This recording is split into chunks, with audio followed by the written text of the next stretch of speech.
you want to trade Bitcoin without leverage, but with higher returns than you will get from trading Bitcoin on its own, then I recommend you buy some Zcash and trade that asset, because it's effectively in terms of the returns, they are leveraged without using leverage. The returns are greater, the highs are higher, the lows are lower, and ultimately it's a scarce asset. It should also have the same. I'd like someone to maybe provide us, if anyone has, a stock to flow model for Zcash. This Plan B stock to flow model for Bitcoin is fantastic. It's bang on the money so far.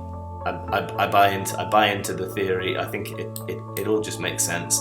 When economists and government economists talk about the dollar and talk about how the global economy works, talk about inflation, it's all just too complicated. Nobody really understands. The reason you don't understand is by design, is because it doesn't actually make sense.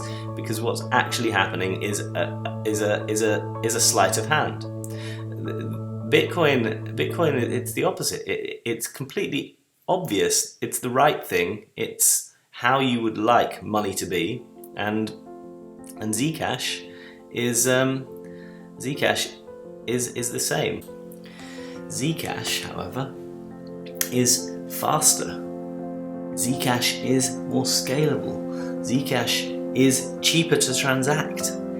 Zcash is more fungible than Bitcoin. Zcash is better for the environment than Bitcoin. Zcash, however, is just as scarce. It has the same inbuilt coded robustness, and essentially it's a finer monetary unit. I believe that Zcash will be used by all. I think maybe the central banks, maybe the big financial institutions, and very wealthy individuals will continue to own the Bitcoin, just like they own the gold, just like they own the current underlying assets that underpin our financial system. But I think normal people, we will be using Zcash in the years to come, and I think so we should.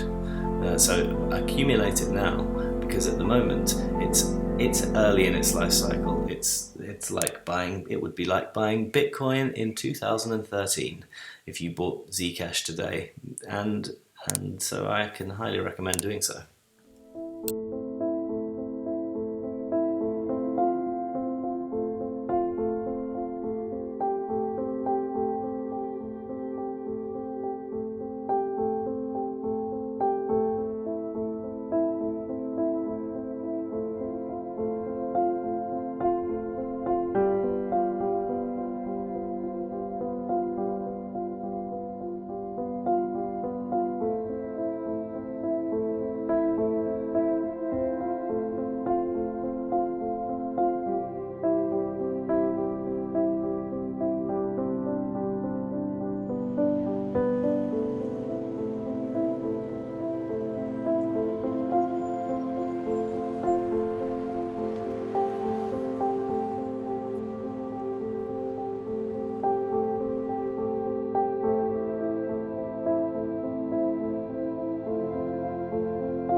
Welcome to